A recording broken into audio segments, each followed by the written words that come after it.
Hello guys, बताएंगे एक बार सभी आवाज़ वगैरह ओके है? कोई दिक्कत परेशानी आवाज़ में, साउंड में? सभी जल्दी जल्दी लाइव आएंगे।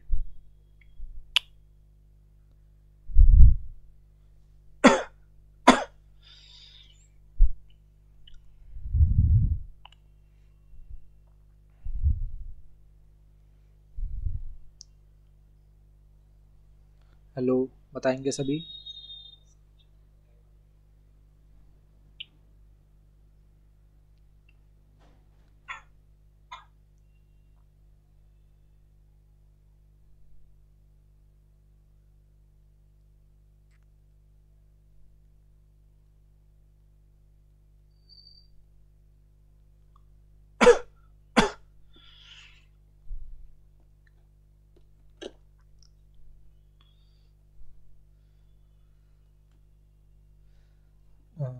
तो चलिए गाइस, हम आज की वीडियो शुरू करते हैं। आज की वीडियो में हम जाकिर हुसैन जी के बारे में बात करेंगे। उस्ताद जाकिर हुसैन जो एक तबला वादक हैं, उनकी जीवनी पढ़ेंगे हम।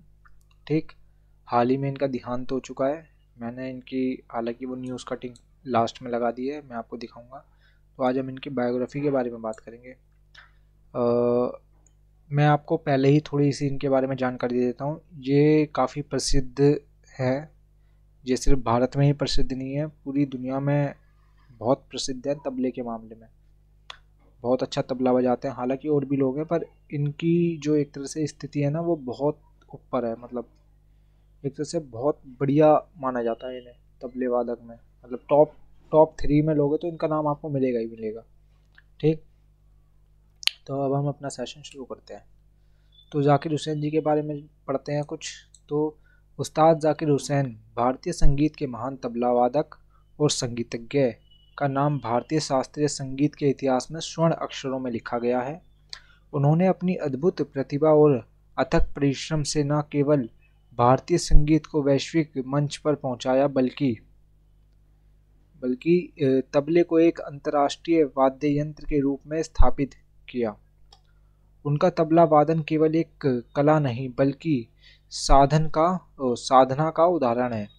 उस्ताद जाकिर हुसैन भारतीय शास्त्रीय संगीत के पंजाब घराने के प्रतिनिधि हैं और उनकी रचनाएं सदैव संगीत प्रेमियों के लिए प्रेरणा स्रोत बनी रहेंगी। देखिए, मैं आपको बताऊं तो उस्ताद जाकिर हुसैन है काफ़ी, जो जैसे कि मैंने आपको स्टार्टिंग में बताया, काफ़ी प्रसिद्ध हैं तबला बजाने की वजह से। ये भारत में ही नहीं, बाहर भी काफ़ी ज़्यादा प्रसिद्ध है। इन्होंने दरअसल तबला जो है ना उसको विश्व प्रसिद्ध कराने में बहुत बड़ा एक तरह से रोल निभाया है।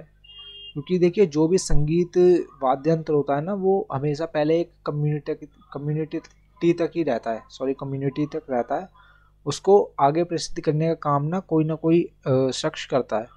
तो ऐसे ही तबले की जब हम बात करते हैं तो उसमें जाकिर हुसैन जी का ही बहुत महत्वपूर्ण योगदान रहा है। तो इसी चीज़ के बारे में बताया गया है इसमें। ठीक। और ये जो हैं जाकिर हुसैन जी जो हैं, ये पंजाब घराने के प्रतिनिधि करते हैं। मतलब पंजाब घराने से ये एक तरह से ताल्लुक़ रखते हैं। काफ़ी सारे घराने हैं, तुम्हारा बनारस घराना, राजस्थान घराना, जयपुर घराना, ये सब काफ़ी सारे हैं। उनमें से एक घराना है पंजाब घराना।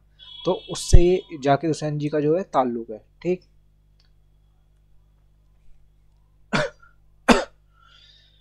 प्रारंभिक जीवन एवं पारिवारिक पृष्ठभूमि, अब इनके बारे में जानते हैं। ठीक, उस जाकिर हुसैन जी के बारे में। तो उस्ताद जाकिर हुसैन का जन्म 9 मार्च 1951 में को मुंबई महाराष्ट्र में हुआ। देखिए, ये देश की आज़ादी के बाद पैदा हुए हैं। ठीक।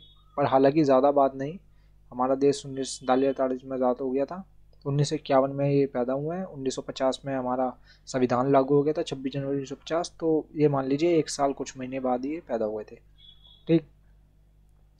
तो मुंबई महाराष्ट्र में हुआ इनका जन्म। कहाँ हुआ है? मुंबई में, महाराष्ट्र के अंदर। ठीक। उस समय हालांकि मुंबई को बॉम्बे कहा जाता था। ठीक। उनके पिता उस्ताद अल्लाह रखा खां, जो जाकिर हुसैन जी हैं, इनके जो पिताजी थे, उनका नाम क्या था? अल्लाह रखा खां। मैं एक बार कलर चेंज कर लूँ, हो सकता है आपको दिख ना रहा हो। ठीक। उनके पिताजी का क्या नाम था? उस्ताद अल्लाह रखा खां। भारतीय शास्त्रीय संगीत के महान तबला वादक थे। इनके जो पिताजी थे वे भी तबला वादक थे और काफ़ी महान तबला वादक थे, जिन्होंने तबले को एक महत्वपूर्ण और मुख्य वाद्य के रूप में पहचान दिलाई। तो इनके पिताजी तो जो थे उन्होंने तबले को एक महत्वपूर्ण वाद्य यंत्र के तौर पर एक तरह से पहचान दिलाई थी। ठीक। उनकी माँ बेबिन अम्मा थी। उनकी जो माता जी थी उनका क्या नाम था? बेबिन अम्मा थी। संगीत उनके खून में था, क्योंकि उनके पिता भारतीय शास्त्रीय संगीत के प्रमुख स्तंभ थे। जो भारतीय शास्त्रीय संगीत था उसके प्रमुख स्तंभों में से एक थे इनके पिताजी। इनका नाम था उस्ताद अल्लाह रखा खां। ठीक। अब आगे का पढ़ते हैं, ये वाला हो गया। तो जाकिर हुसैन का बचपन संगीत के माहौल में गुजरा। देखिए, अगर आपके पिताजी संगीत में, हालांकि अब ऐसा नहीं होता, पर पहले के क्या था, जो बच्चे होते थे वो मोस्टली अपने पेरेंट्स का ही काम सीखते थे। जैसे इनके पिताजी तबला वादक थे, तो इनका भी काफ़ी काफ़ी एक तरह से निश्चित था कि ये भी तबला वादक ही बनेंगे, पर इतने अच्छे तबला वादक बनेंगे ये किसी को उम्मीद नहीं होती। ठीक। तो अपने कार्यकाल में इन्होंने बहुत जगह तबला बजाया और बहुत ही सुंदर, मतलब जैसे कहते हैं ना कि संगीत को सुनने वाला होना चाहिए, संगीत भी बोलता है, ऐसी इनकी एक तरह की लाइन है कि संगीत को सुनने के लिए आपको दिल से सुनना पड़ता है। ठीक। तबला भी बात करता है। 3 साल की छोटी उम्र में ही उन्होंने तबले के प्रति अपनी रुचि दिखानी शुरू कर दी थी। उनके पिता ने उन्हें तबला वादन की प्रारंभिक शिक्षा दी। उस्ताद अल्लाह रखा खां ने तबले की बारीकियों और पंजाब घराने का ज्ञान उन्हें सिखाया। तो उनके पिताजी ने इन्हें तबले के बारे में एक तरह से नॉलेज दी, बताया क्या है तबला, कैसे कैसे करते हैं, कैसे बजाते हैं, इसकी महत्वपूर्ण चीज़ें क्या हैं, इनकी छोटी छोटी चीज़ें जिनकी बारीकी है, जिनका हमें ध्यान रखना चाहिए, सब चीज़ों के बारे में ज्ञान किसने दिया? इनके पिताजी ने दिया, जिनका नाम था अल्लाह रखा खां। ठीक। शिक्षा के साथ साथ जाकिर हुसैन ने संगीत को भी अपना मुख्य उद्देश्य बनाया।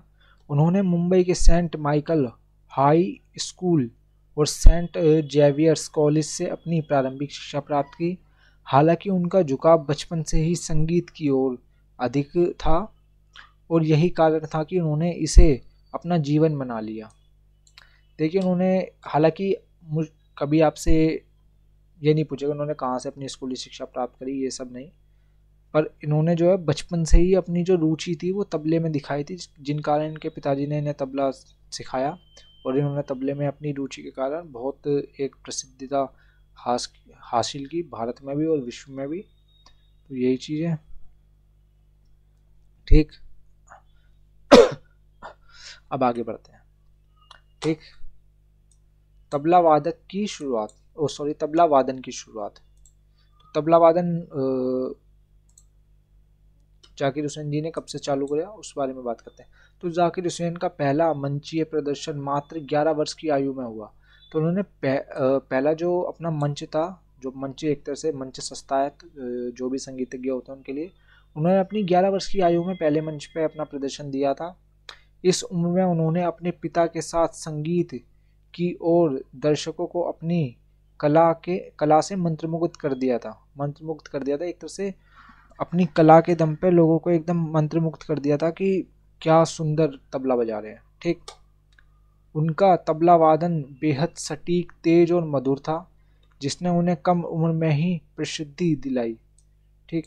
देखिए, हालांकि ये रियलिटी है, आजकल के लोगों पे इतना टाइम नहीं होता कि वो ऐसे इवेंट को अटेंड करें, पर पहले जो लोग थे वो काफ़ी इन चीज़ों में रुचि रखते थे, तबला ये सब संगीत में काफ़ी रुचियाँ रखते थे। आजकल के संगीत ऐसे आते हैं कि कोई लीड लगा के सुन ले तो उसके कान फट जाए, पर ये जो संगीत होते हैं, तबला, एक तरह से वायलिन आपका, और सितार हो गया, और मतलब काफ़ी सारे होते हैं, बांसुरी हो गई, शहनाई हो गई, ये सब इनको ध्यान से सुनना पड़ता है समझने के लिए।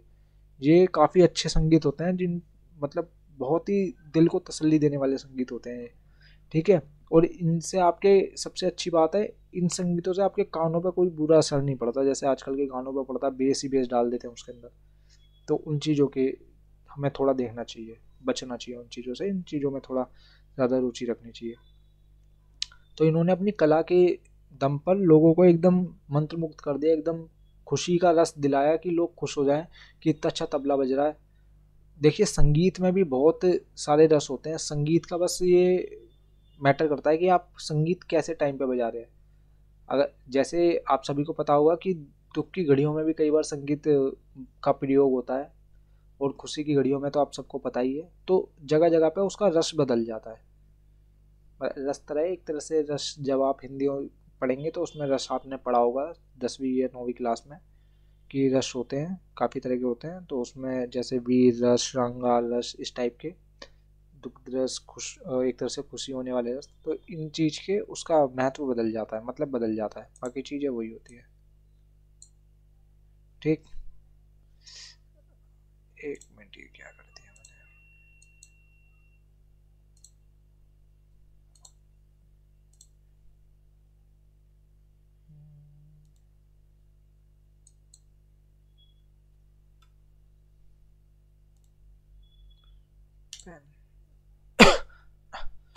ठीक है। 1970 के दशक में इन्होंने विभिन्न संगीतकारों के साथ मिलकर भारतीय संगीत को विदेशों में भी प्रस्तुत किया। उन्होंने विश्व की कई जाने माने संगीतकारों के साथ काम किया और तबले की थाप को एक अंतर्राष्ट्रीय पहचान दिलाई। देखिए जब तक ये नेशनल लेवल पे थे, मतलब भारत एक तरह से अपने ही देश में काम कर रहे थे, तो फिर भी थोड़ा कम था, क्योंकि विश्व में अभी नहीं हुए थे। पर 1970 के दशक में इन्होंने काफ़ी विभिन्न और देशों के संगीतकारों के साथ मिलकर काम किया और लोगों को बताया, वहाँ के लोगों को जागरूक किया कि तबला एक वाद्य यंत्र है, ये कैसे बजता है, इसके अंदर से कैसी कैसी धुनें निकलती हैं, इनको कैसे कैसे प्रयोग किया जाता है। देखिए तबला बजाना हो सकता है इतना मुश्किल ना हो, पर तबले की धुन को एक तरह से अपने ढंग से, मतलब लोगों तक पहुंचाना, वो बहुत बड़ी बात है। देखिए एक बांसुरी होती है जो नॉर्मल एक बच्चा बजाए, वो उसमें से धुन नहीं निकाल पाएगा, पर एक बांसुरी वो है जिसने सीखी है बांसुरी बजाना, अपना उसमें टाइम दिया है, मेहनत दी है, तो वो उस बांसुरी में से एक तरह से स्वर निकाल सकता है। जैसे हम बात कर रहे हैं ऐसे स्वर निकाल सकता है। तो वो उसकी क्या है, वो उसकी काबिलियत है। तो बांसुरी क्या, बांसुरी तो बज जाएगी, कि फूंक मारो बांसुरी बज जाएगी, कोई दिक्कत नहीं आएगी, पर उसमें से स्वर निकालना वो बड़ी बात है। ठीक, तो आगे बढ़ते हैं। शास्त्रीय संगीत और फ्यूजन संगीत में, योगदान अल्लाह जाकिर हुसैन जी का। उस्ताद जाकिर हुसैन ने भारतीय शास्त्रीय संगीत के अलावा फ्यूजन संगीत में भी महत्वपूर्ण योगदान दिया। उन्होंने शास्त्रीय संगीत के साथ साथ पश्चिमी संगीत को भी अपनाया और दोनों के मेल से एक नई धारा का निर्माण किया। ठीक, आगे आते हैं। शक्ति बैंड की स्थापना 1970 के दशक में इन्होंने प्रसिद्ध गिटार वादक जॉन मैकलाफ्लिन के साथ मिलकर शक्ति शक्ति बैंड की स्थापना की। यह बैंड भारतीय शास्त्रीय संगीत और पश्चिमी जेंज संगीत का संगम था। इस बैंड के माध्यम से जाकिर हुसैन ने भारतीय संगीत को वैश्विक दर्शकों तक पहुंचाया। क्या था, देखिए 1970 के दशक में जाकिर हुसैन जी ने एक बैंड की स्थापना करी थी। ठीक, जिसका नाम था शक्ति बैंड। उसमें जो गिटार वादक थे वो थे जैन मैकलाफ्लिन। तो 1970 में खोला था, जिस कारण इन्होंने एक तरह से तबले को, जो तबला वाद्य यंत्र है, उसको भारत के साथ साथ और भी देशों में पहचान दिलाई थी। ठीक, और विश्व के दर्शक है, लोग और देशों के दर्शक है, उन तक उसे पहुंचाया कि तबला क्या है, कैसे बजता है, ये सब। ठीक, अब आगे आते हैं। आगे जबलबंदी और संगत। जाकिर हुसैन ने कई महान संगीतकारों के साथ संगत की। ठीक, कई प्रसिद्ध संगीतकारों के साथ संगत की। पंडित रविशंकर, पंडित शिव कुमार शर्मा, उस्ताद अली अकबर खान और पंडित हरिप्रसाद चौरसिया। देखिए मैं आपको थोड़ा थोड़ा बता दे रहा हूँ। पंडित रविशंकर जो है ये सितार बजाते हैं। शिव कुमार शर्मा ये भी आई थिंक सितार ही बजाते हैं। अल्लाह रखा खां, अली अकबर खान ये सरोद बजाते हैं, या सरोद बजाते हैं, सरोद। ठीक, अली अकबर खान सरोद बजाते हैं। हरिप्रसाद चौरसिया जो हैं ये बांसुरी वादक है, ये बांसुरी बजाते हैं। ठीक, जैसे दिग्गजों के साथ उनकी प्रस्तुतियां अद्वितीय रही। तो हो सकता है मैंने जो नाम लिए उनमें से किसी का गलत हो सकता है, तो ऐसा एकदम एक्यूरेट नहीं है मुझे, मेरे को एक्यूरेट याद नहीं है, पर मैंने कुछ कुछ अंदाजे से बताया कि ये जो हैं ये वाद्य यंत्र बजाते हैं। अगर कोई गलत हो तो उसे माफ़ कीजिए, थोड़ा इग्नोर कीजिए और आप एक बार चेक कर लें, कोई दिक्कत नहीं है। ठीक। तो जाकिर हुसैन जी ने इन प्रसिद्ध लोगों के साथ काम करा। ठीक। अब आगे आते हैं, फिल्म संगीत में योगदान। जाकिर हुसैन ने कई फिल्मों में संगीत दिया और अपनी कला से फिल्मों को भी सजाया।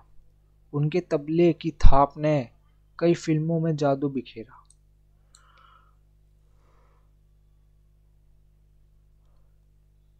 ठीक।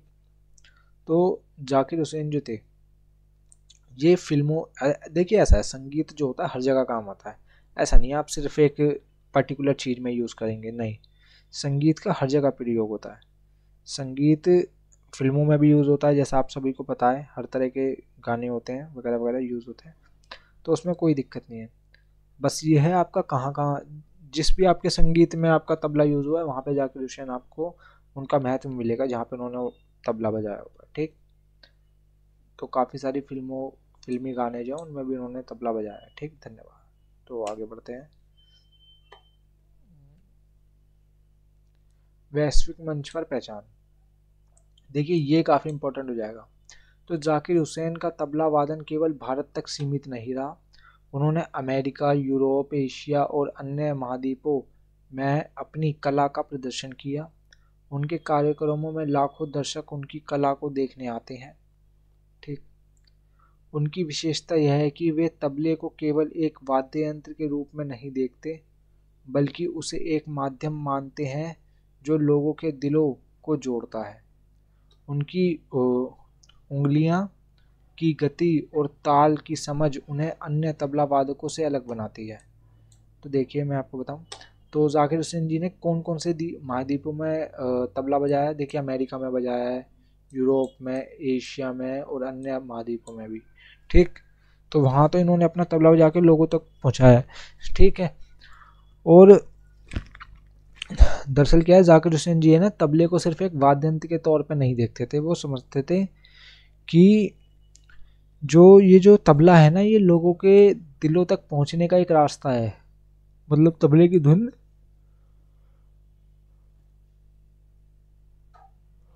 लोगों के दिल तक पहुंचती है जब हम उसे सही से बजाते हैं। ठीक है। तो ये चीज़ थी। अब आगे बढ़ते हैं, सम्मान और पुरस्कार। ठीक। उस्ताद जाकिर हुसैन को उनके योगदान के लिए कई राष्ट्रीय और अंतर्राष्ट्रीय सम्मान मिले। प्रमुख पुरस्कार इस प्रकार हैं। देखिए पद्मश्री मिला था जाकिर हुसैन जी को 1988 में, पद्म भूषण मिला था 2002 में, और राष्ट्रीय संगीत अकादमी पुरस्कार मिला है।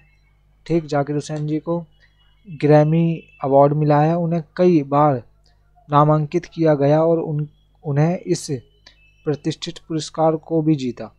तो वो कई बार नामांकित भी हुए, जैसे कई लोगों का नामांकित होता है हर साल, तो उनमें से किसी एक को मिलता है। तो ऐसे जाकिर हुसैन जी का कई बार नामांकित हुआ और उसमें से एक आध बार जाकिर हुसैन जी को मिला है। ठीक। और कालिदास सम्मान भी मिला है जाकिर हुसैन जी को। ठीक। और अन्य अंतर्राष्ट्रीय पुरस्कार भी मिले हैं कई। ठीक। इसके अलावा उन्हें विभिन्न विश्वविद्यालयों से मानद डॉक्टरेट की उपाधि भी प्रदान की गई है। मानद डॉक्टरेट की उपाधि प्रदान की गई है। एक तो ये इनके कुछ पुरस्कार हैं प्रसिद्ध, उसमें से सबसे प्रसिद्ध है पद्मश्री, पद्म विभूषण और राष्ट्रीय संगीत अकादमी पुरस्कार। ये सबसे ज़्यादा इंपॉर्टेंट इनके फेमस पुरस्कार हैं। ठीक है।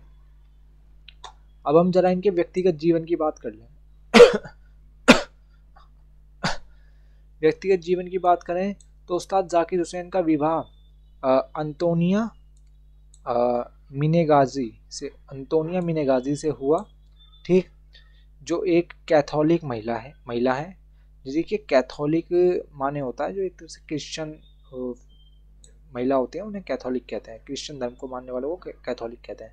कैथोलिक महिला है। उनकी 2 बेटियां हैं। क्या क्या नाम है उनका? अनीशा कुरैशी और इज़ा कुरैशी। ठीक।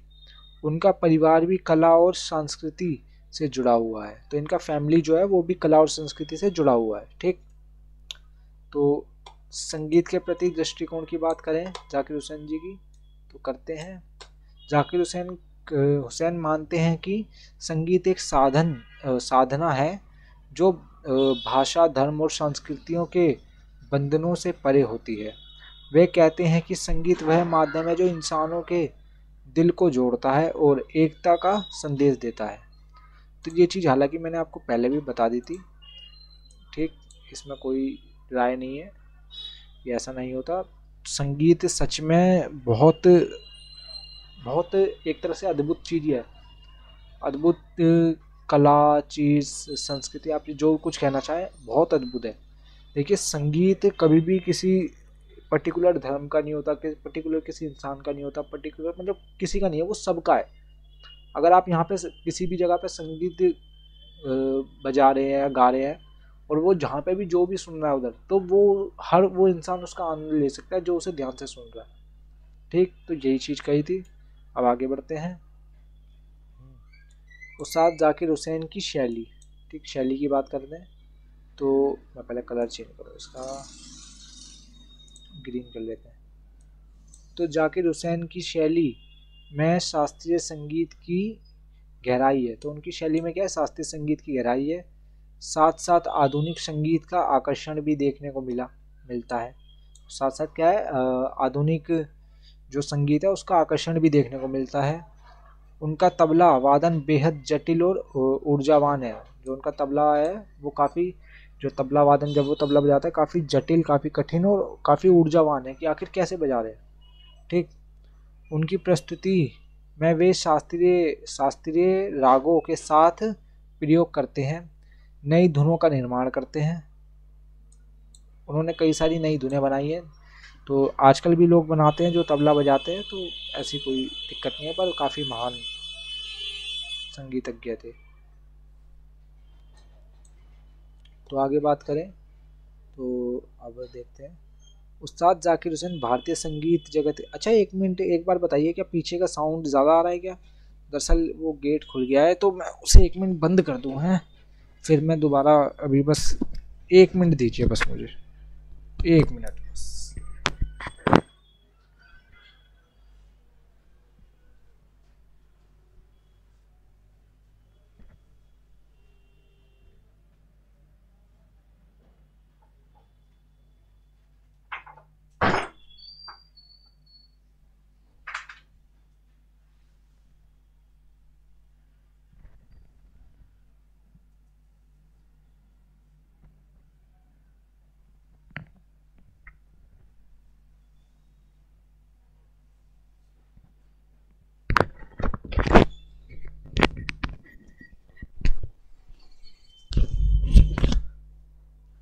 अब बताएंगे एक बार साउंड कैसा है, मैं खुद भी चेक कर लेता हूँ एक बार।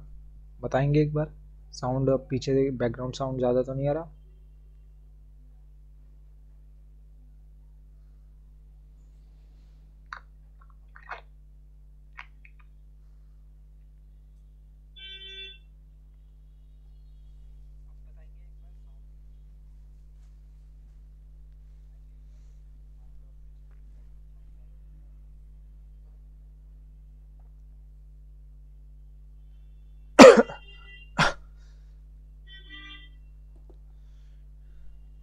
तो अब एकदम ओके है, अब बैकग्राउंड साउंड भी बिल्कुल ठीक है वो। तो अब हम यहाँ से आगे करते हैं। तो उस्ताद जाकिर हुसैन भारतीय संगीत जगत के महानायक हैं। उनकी कला, उनकी मेहनत और उनकी समर्पण ने तबले को अंतर्राष्ट्रीय स्तर पर पहचान दिलाई। उन्होंने भारतीय शास्त्रीय संगीत को वैश्विक मंच पर पहुंचाकर संगीत की दुनिया में अपनी एक अलग छवि बनाई है। उनका तबला थाप, उनकी शैली और उनके विचार संगीत प्रेमियों के लिए हमेशा प्रेरणा स्रोत रहेंगे।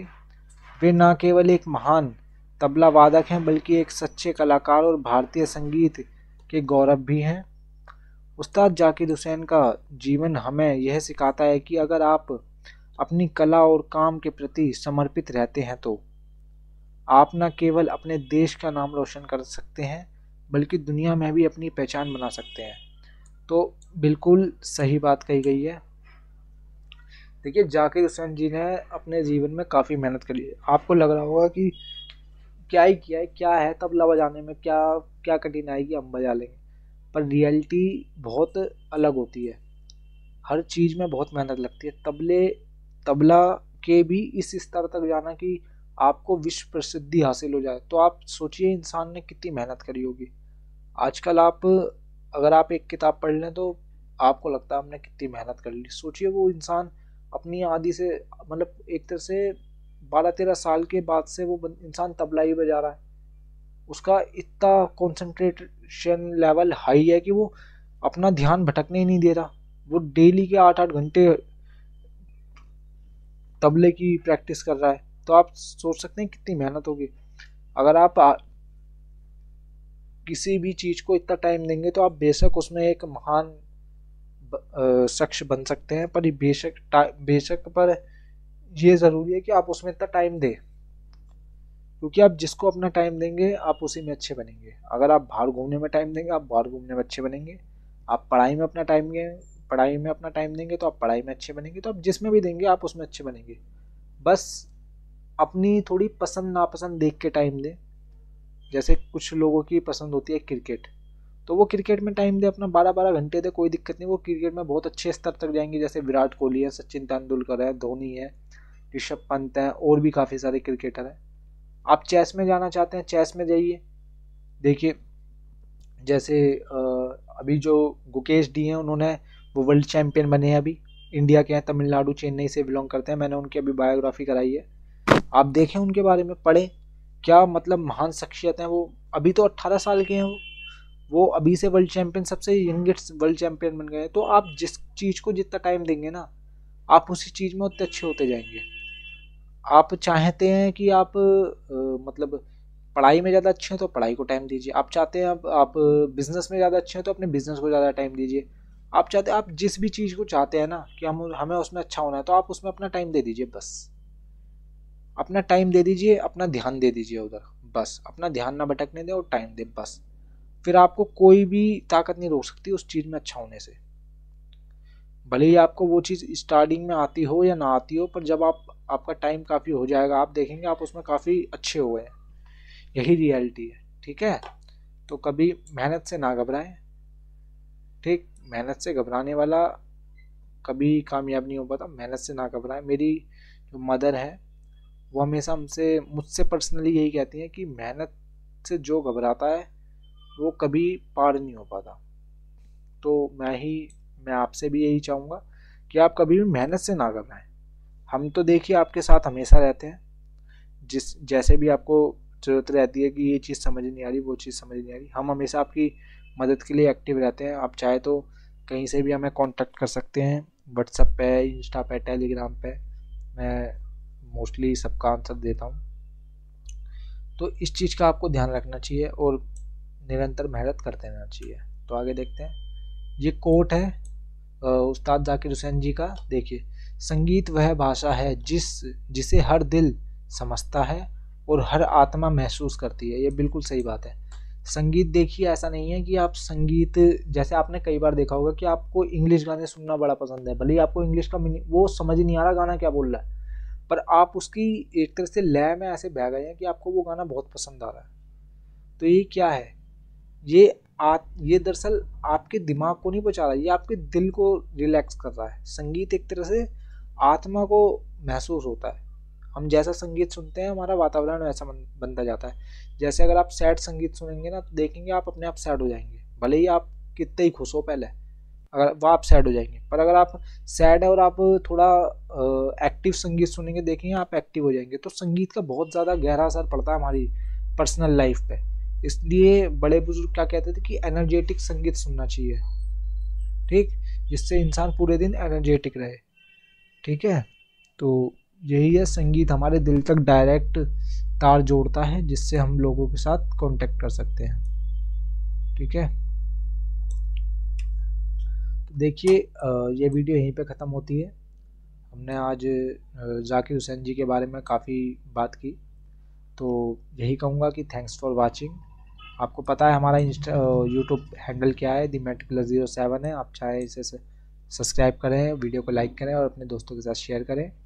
मेरा नाम, हाँ हो सकता है आपको ना पता हो, मैं बता देता हूँ, मेरा नाम है मुरली कार्तिक। ठीक, अगर आप मुझे इंस्टा पे ज्वाइन करना चाहते हैं तो आप बेशक कर सकते हैं। मेरा इंस्टा हैंडल है मुरली कार्तिक 07। आप हमारे साथ टेलीग्राम पे जुड़ना चाहते हैं तो टेलीग्राम का जो ग्रुप है हमारा वो है द मेटिकुलस 07। और अगर आप यूट्यूब पे जाते हैं तो यूट्यूब आपको पता ही है, द मेटिकुलस 07 नाम से हमारा यूट्यूब चैनल है। आप उस पर ज्वाइन होके हमारे साथ कांटेक्ट कर सकते हैं। आप कमेंट करें, हम कमेंट पढ़ते हैं। आपको जैसे किसी और टॉपिक पे वीडियो चाहिए आप कमेंट करें, हम वो देखेंगे और आपकी बात मानेंगे।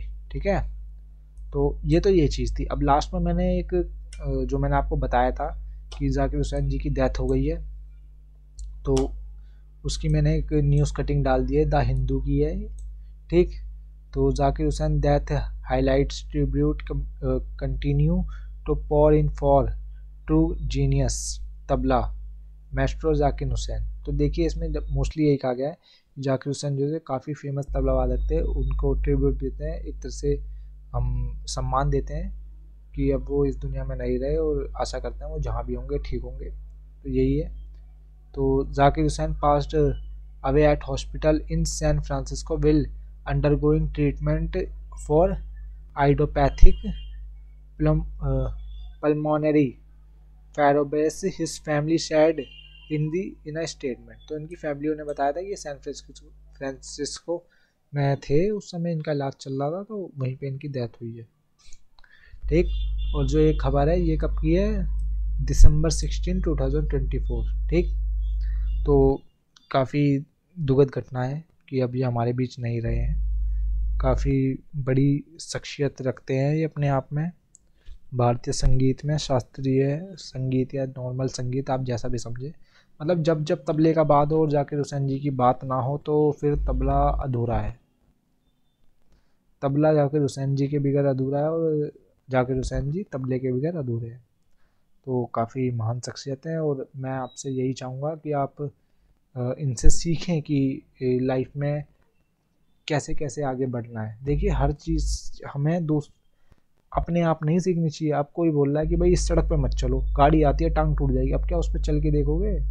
जब तक टांग नहीं टूटेगी। तो कई चीज़ें हमें दूसरों की गलतियों से भी सीख लेनी चाहिए या दूसरों की बताए हुए मार्गों पर चल के सीखनी चाहिए। इन्होंने मार्ग दिया कैसा कि हार्ड वर्किंग मार्ग करो, कभी भी शॉर्टकट मत जाओ, मेहनत करो।